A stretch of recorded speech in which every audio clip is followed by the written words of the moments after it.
평안히 가라 라는 제목으로 함께 은혜를 나눴으면 합니다. 3달 전쯤에 있었던 일입니다. 제가 이제 왼쪽 위에 잇몸이 너무 아파가지고 치과에 갔는데 이제 잇몸이 많이 상해서 임플란트를 해야 한다는 것입니다. 이 의사 선생님의 이 진단에 저는 큰 충격을 받았습니다. 왜냐하면 임플란트는 나이가 지긋하신 분들이 인생의 노년을 맞으신 분들이 이제 치아의 기능이 떨어져서 이제 하는 것으로 알고 있었기 때문입니다. 그런데 40대 초반인 나에게 벌써 이 사실에 마음이 너무 좋지가 않은 거예요. 나중에 한 사실이지만 저보다 어린 사람들, 젊은 사람들도 임플란트를 많이 하기는 하더라고요. 필요에 의해서건 아프서건 하긴 했는데, 어쨌든 이 당시에는 병원을 다녀온 그때부터 하루하루 순간순간이 침통함, 좌절, 절망의 연속이었습니다. 그래서 혹시나 해서 다른 치과에 가봤습니다. 혹시나 그 의사 선생님이, 전에 의사 선생님이 잘못 보신 게 아닐까라는 생각으로 다른 병원에 갔습니다. 그런데 두 번째 갔던 치과에서는 혹시 뭐라고 했을지 상상이 되시나요? 지금 당장 임플란트를 하셔야겠습니다. 이러는 거예요. 조금만 지나면 더 심각해져서 임플란트 자체가 힘들어질 수 있다고 이야기를 했습니다. 빨리 하루라도 빨리 해야 된다는 거예요. 임플란트를 해야 하는 자체로도 마음이 어려웠지만, 내가 이 정도로 건강관리를 못했나 하는 그런 생각에 좋지 않은 기분이 꽤 오랫동안 지속이 되었습니다. 그리고 여기도 좀 이렇게 하여튼 제가 원하는 답을 못 들어서 그런지 또 다른 치과를 갔습니다. 이번에는 평판이 좋은 치과를 찾아서 평촌까지 갔어요. 감사하게도 이 치과에서는 지금 당장은 안 해도 되지만 지금 있는 잇몸 통증의 주기가 짧아진다면 그때는 하는 게 나을 거라고 이야기를 해주셨습니다. 그리고 치과보험 이런 거 다 준비해서 어쨌든 이렇게 좀 마음을 좀 이렇게 힘든 마음이 이제 없어도 된다고 그런 식으로 얘기를 해주더라고요. 어쨌든 이 이야기를 듣기까지 약 한 달쯤의 시간은 저에게는 너무 힘든 시간이었습니다. 마음도 어려웠고, 정말, 내가 왜 이렇게 건강관리 이렇게 못했지라 그런 생각도 들고 너무 힘들었습니다. 딱 한 달이었는데 저는 그 시간이 너무 길었던 것 같아요. 근데 저의 한 달과는 비교가 되지 않는 한 사람이 오늘 본문에 등장을 하고 있습니다. 그 사람은 어떤 사연이 있는지 우리 함께 살펴보도록 하겠습니다. 우리 25절, 26절 말씀을 다시 한 번만 읽어보도록 하겠습니다. 25절, 26절입니다. 띄워줄 수 있나요? 네.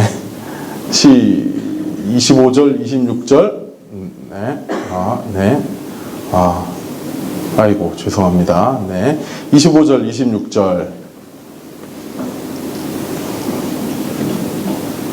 자, 나와라요? 네, 안 나왔네요. 나와라요? 네. 참, 네. 네. 네. 그냥 성경책을 찾아서 읽을까요? 그죠? 원래는 이렇게 자막보다는 저는 개인적으로 성경을 찾아보는 게 더 좋은 것 같습니다. 자, 25절, 26절 말씀 함께 찾아 읽겠습니다. 시작. 12해를 혈루증으로 앓는 한 여자가 있어 많은 의원에게 많은 괴로움을 받았고 있던 것도 다 허비하였을 때 아무 효험이 없고 도리어 더 중하여졌던 차에 무려 12년의 시간 동안 자신의 아픈 것을 고치기 위해 시간을 보낸 한 여자가 등장을 합니다.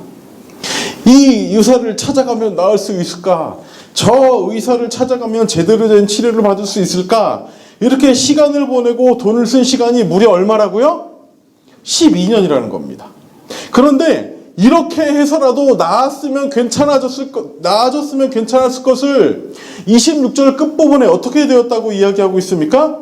아무 효험도 없고 도리어 더 중하여졌던 차에 나아지기는커녕 이전보다 상태가 더 심각해진 것입니다. 저에게는 개인적으로는 그 한 달의 시간도 고통과 괴로움, 좌절의 시간이었는데 12년의 시간을 어떤 차도도 없이 보낸 이 여인의 마음은 어떤 마음이었을까요? 오늘 본문은요, 이 여인을 12해를 혈루증으로 앓는 한 여자라고 기록을 하고 있습니다. 혈루증은요, 자궁의 이상으로 피가 흐르는 병입니다. 이것만으로도 이렇게 혈루증이랑 병 자체만으로도 이 여인은 엄청난 고통을 겪었을 텐데 또 다른 고통 한 가지가 있었습니다.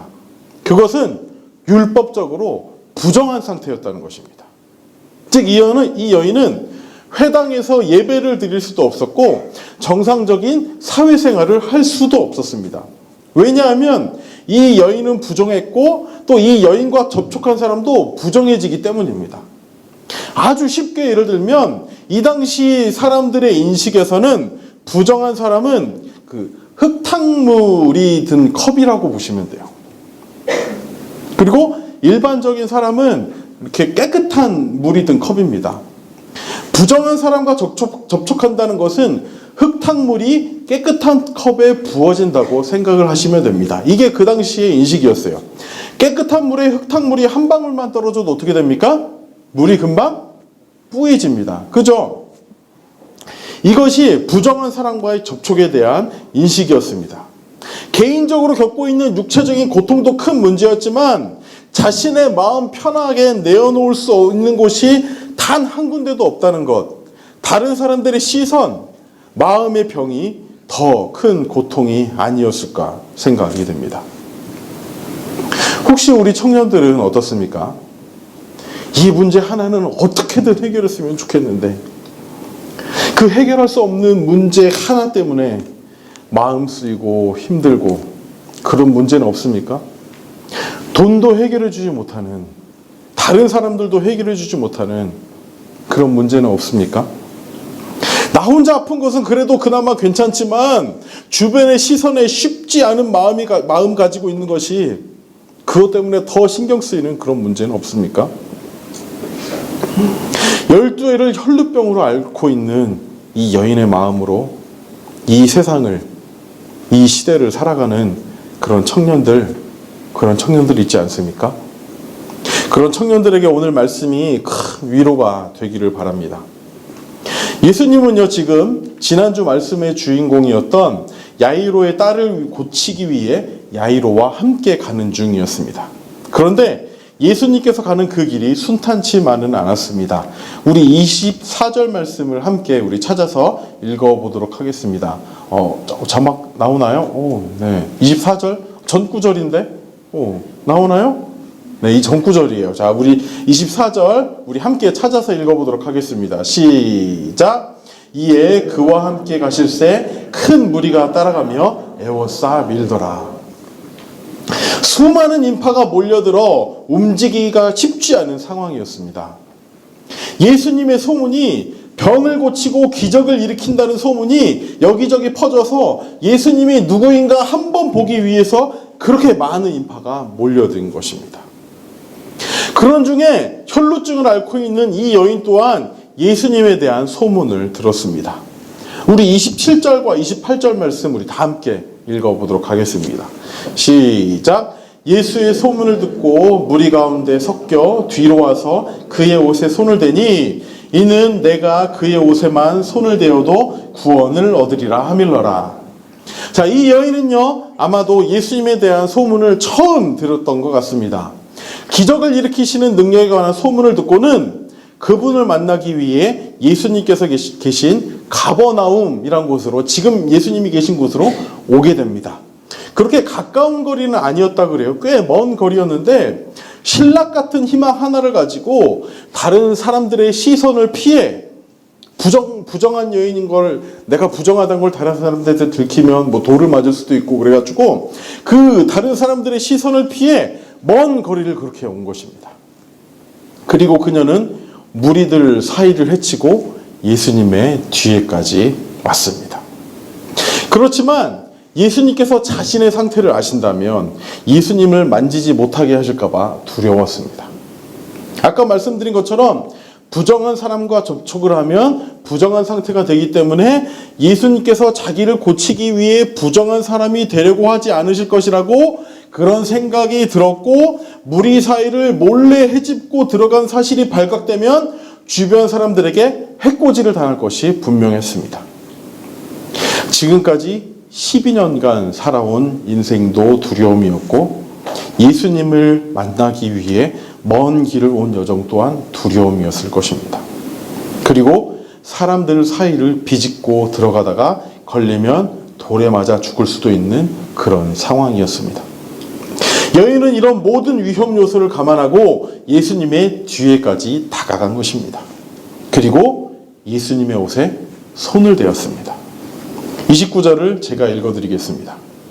이에 그의 혈루 근원이 곧 마름에 병이 나온 줄을 몸에 깨달으니라.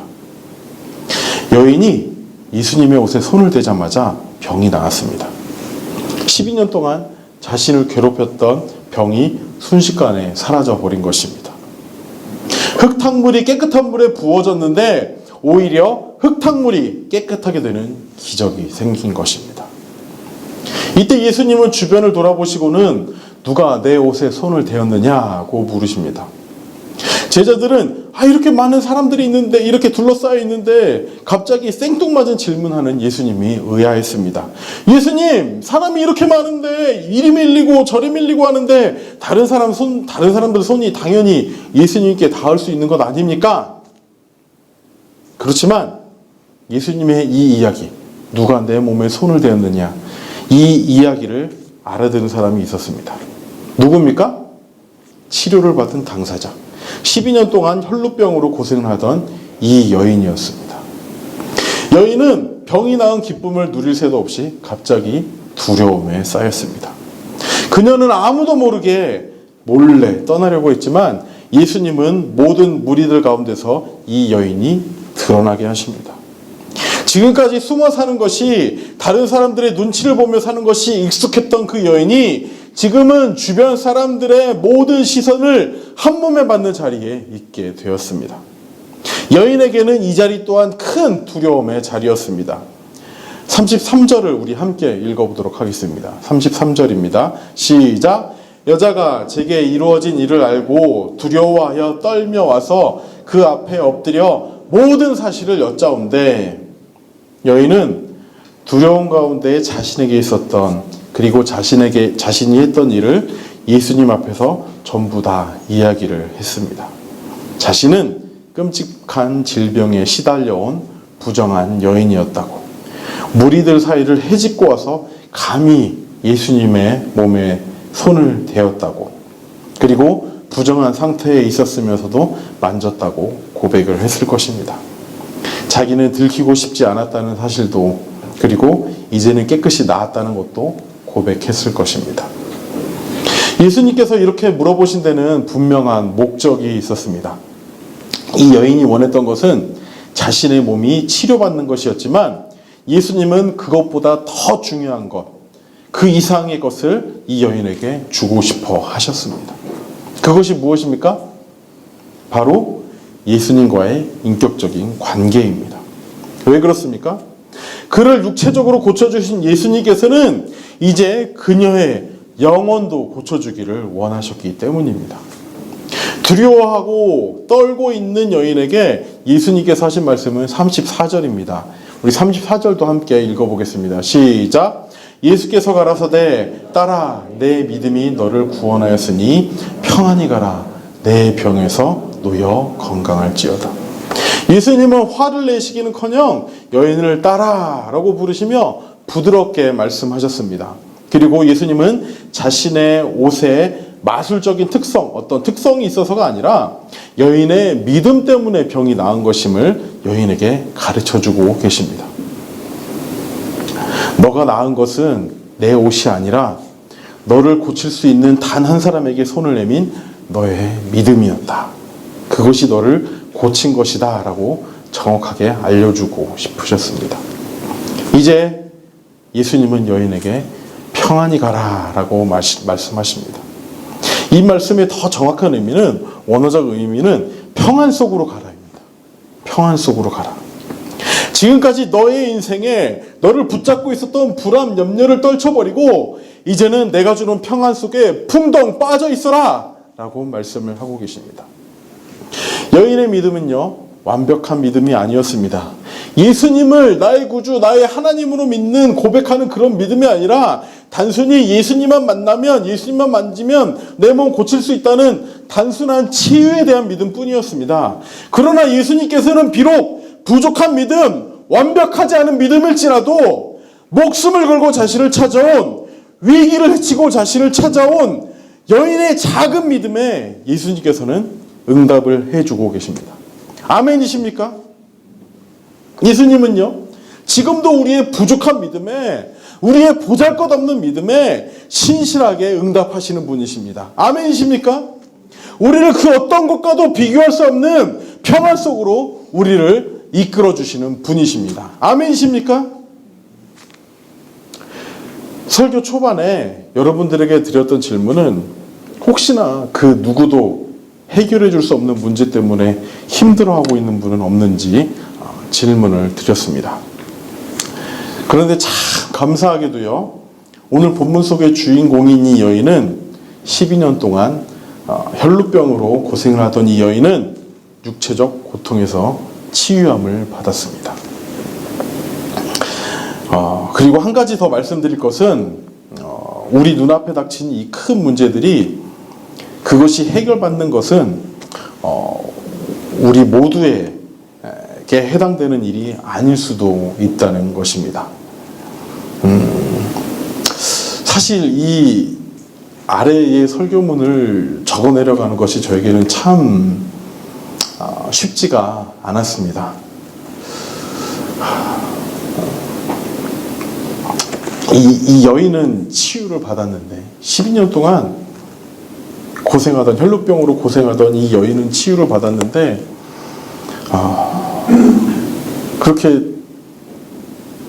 여인처럼 우리 모두도 힘든 문제들이 치유받았으면 좋겠는데 지금 각자의 힘든 문제를 안고 살아가는 우리 청년들의 모습이 눈앞에 보였기 때문에 이 이후에 설교문을 쓰는 것이 참 쉽지는 않았습니다. 그렇지만서도 예수님께서 우리에게 주시는 약속은 무엇입니까? 평안히 가라. 평안 속으로 들어가라. 세상이 줄 수 없는 놀라운 평안을 너에게 주겠다. 이것이 우리에게 주시는 약속입니다. 아멘이십니까? 비록 보잘것없는 모습이지만 나를 붙들기 위해 너희의 인생의 모든 것을 걸고 나왔던 그 절박함, 그 간절함에 나 또한 나의 모든 것을 주겠다 말씀하시는 분이 바로 예수님이라는 사실입니다. 한번 생각해 보시기 바랍니다. 예수님께서 보시기에 이 여인의 가장 절실했던 문제가 무엇이었을까요?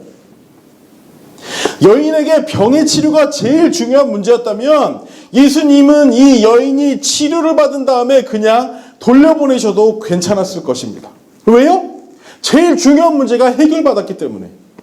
그렇지만 병의 치료보다 더 중요한 것이 있기에 예수님께서는 이 여인을 그 자리에서 찾고 계신 것입니다.